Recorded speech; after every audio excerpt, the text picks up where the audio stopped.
Voici une vidéo à l'attention de ceux qui sont atteints de pubalgie ou de pathologie des adducteurs. Donc ici, on va mettre en scène un protocole qui s'appelle le protocole de Pau-Toronto.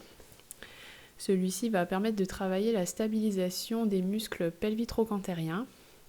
Il faut réaliser les exercices lentement en mettant 4 secondes pour le réaliser. On maintient 4 secondes, retour 4 secondes. Dans un premier temps, on va les effectuer des flexions, donc une fois d'un côté, une fois de l'autre.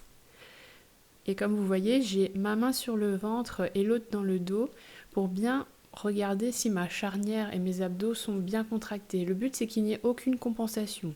Il faut essayer de créer un mouvement analytique pur. Là, par ceci, avec la caméra, je n'ai pas mis le miroir. L'idéal étant de réaliser devant un miroir pour pouvoir se corriger constamment. Là, ici, on va faire les abducteurs. Donc, on amène le talon vers l'extérieur, sans rotation de hanche. L'idéal aussi, c'est de le réaliser pieds nus.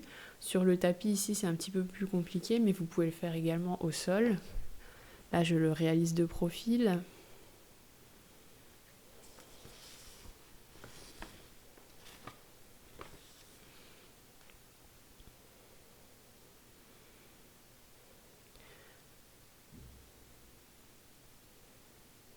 Ensuite, les rotateurs latéraux. Donc flexion, j'amène le talon vers l'intérieur et je repose. Pour pas que la vidéo soit trop longue, j'ai fait que sur sol stable, mais ensuite par exemple vous pouvez augmenter la difficulté de ce protocole en mettant un élastique avec une résistance.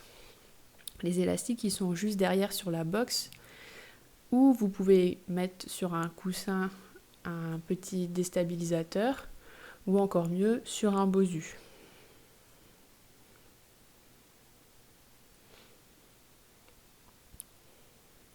Sur les deux vidéos de pubalgie, je vais surtout m'intéresser au travail des adducteurs, mais il faut savoir qu'il faut travailler également la souplesse de ceux-ci, la souplesse des lombaires.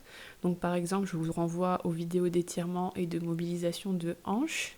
Il faut travailler la mobilité des lombaires, pareil avec les exercices sur ballon, où vous pouvez mettre également des exercices type Mackenzie, et travailler sur le renforcement du quadriceps, des ischio-jambiers et des adducteurs.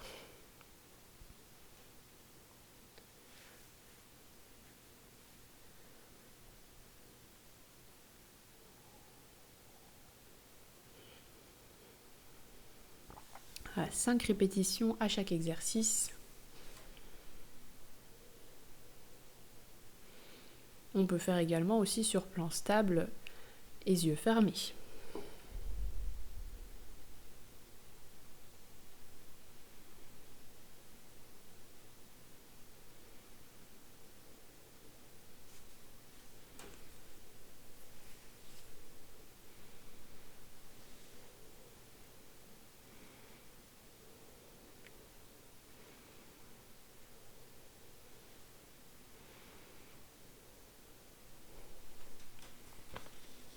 Il faudra toujours faire attention lors des problèmes de pubalgie qu'il n'y ait pas de déséquilibre entre la force des abdominaux et la force des adducteurs ainsi que leur souplesse à chacun. Là ici on va travailler l'adduction. Donc là on ne peut pas avoir un mouvement totalement pur car évidemment l'autre jambe nous gêne, donc on va l'avancer un petit peu et amener le talon vers l'intérieur. On n'essaie pas de trop décoller en avant, on rase le tibia opposé avec notre talon.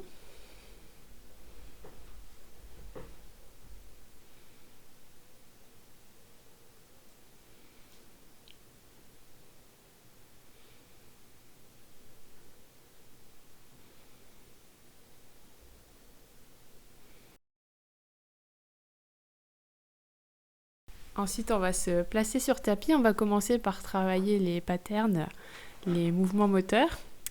On va faire un petit mouvement de rampée. Ça va permettre d'ouvrir notre hanche, de travailler les lombaires. Donc d'un côté et puis l'autre, on fait un pseudo-rampé sur notre tapis.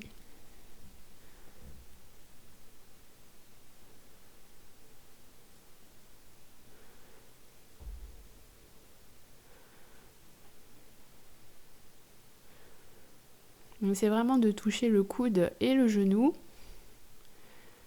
Voilà.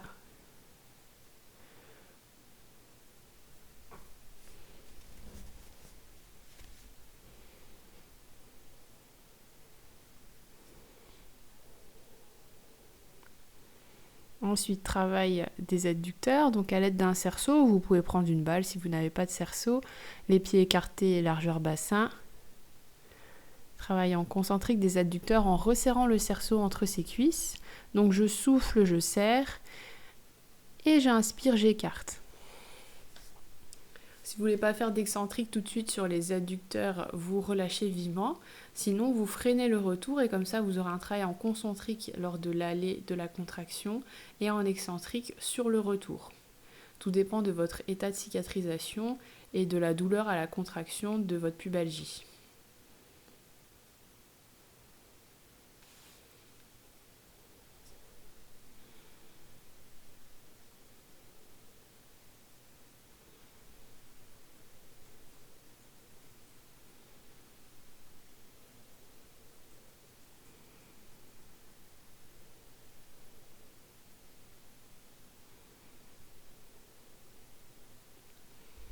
Ensuite, donc là nous avons travaillé les adducteurs courts avec les genoux fléchis. Là on va travailler les adducteurs longs. Donc là avec le cerceau j'avais pas réussi comme la hauteur n'était pas bonne. On prend notre petite balle, les jambes tendues, on serre contre la balle. Même type de contraction que tout à l'heure avec les genoux fléchis.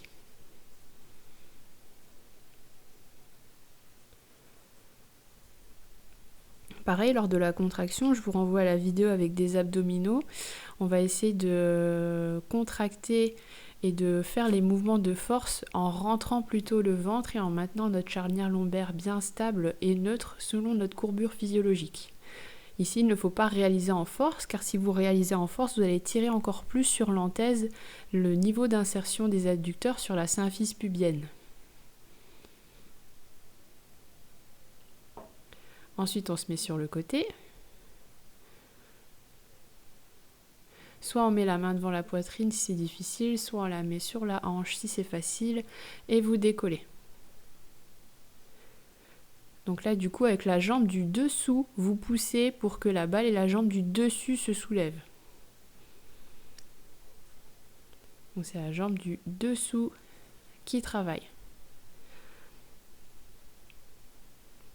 Après, pour les pubalgies, je recommande toujours quand même de travailler les deux côtés, comme ça fera des phases de repos et de rester équitable au niveau de la force et du travail de progression.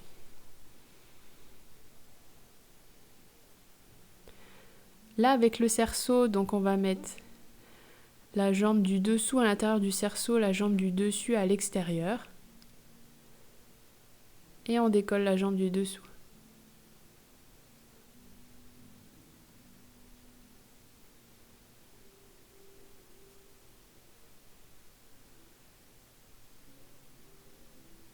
On regarde bien vers l'avant.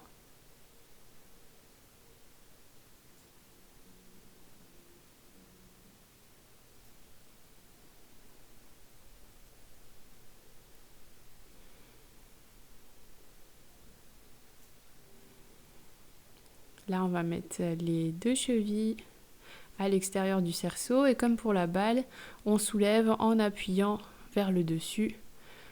On peut serrer en même temps pour augmenter le travail.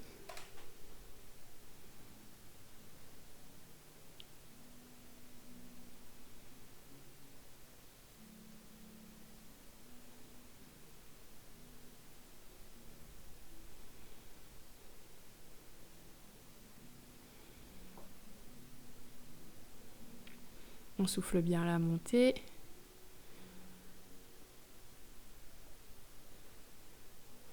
Ensuite, à l'aide de petits lestes que vous mettez au niveau des chevilles.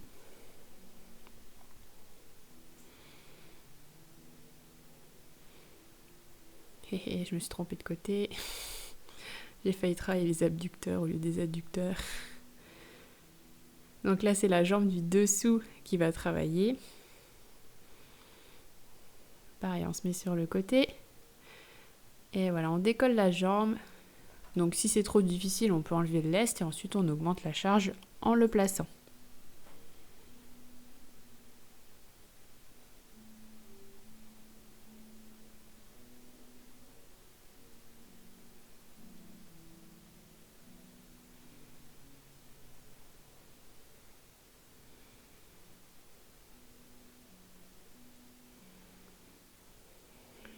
lève les fesses, on fait le petit pont, on écarte, on ramène. Pareil, c'est un travail des fessiers et des adducteurs.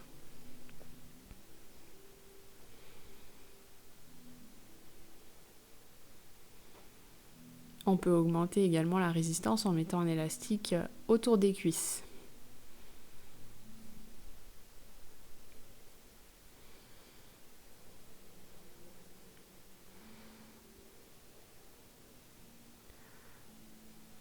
Ensuite, on peut tendre la jambe vers l'arrière et passer ensuite sur une nage à 4 pattes.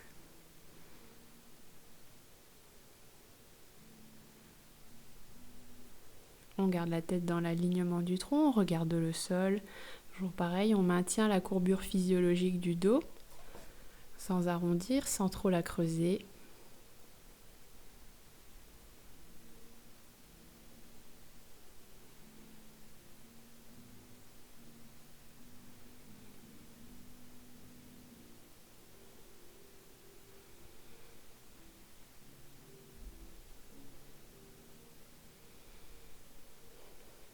Et là, la jambe tendue, on alterne, on appuie une fois à côté du pied opposé et une fois du côté du pied.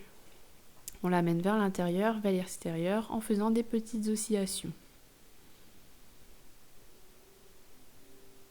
On change de côté.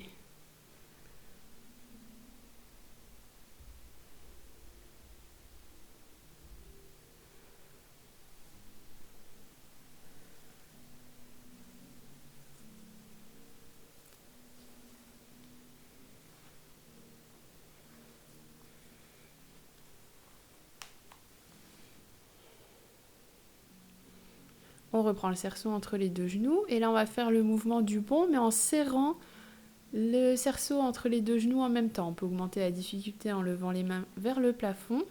Je maintiens tout le temps serré. Ça va aider également à la contraction du périnée, ça va le renforcer. Et sans relâcher la tension du cerceau, je soulève et je continue.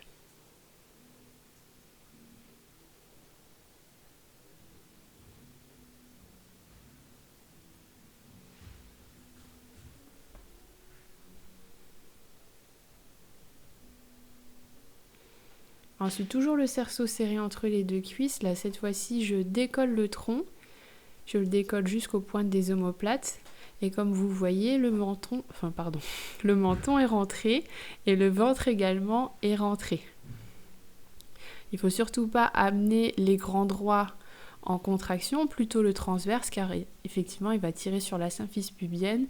Et comme ils ont une insertion commune avec les adducteurs, le but, c'est pas d'augmenter cette tension.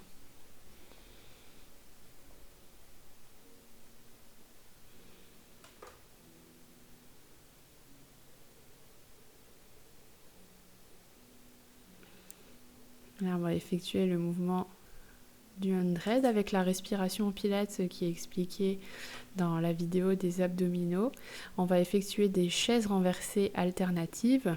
Je vérifie que le ventre est toujours bien rentré à l'aide de ma main et la courbure de mon dos avec la main sous les lombaires. Il ne faut pas que mes lombaires soient plaqués contre ma main.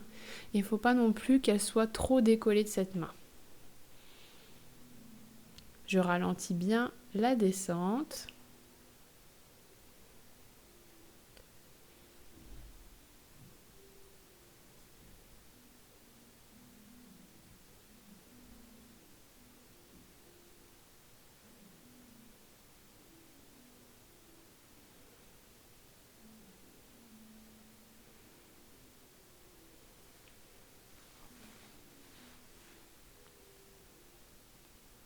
On écarte un peu les cuisses, on étire les abdos. Et voici pour la partie 1 des pubalgies.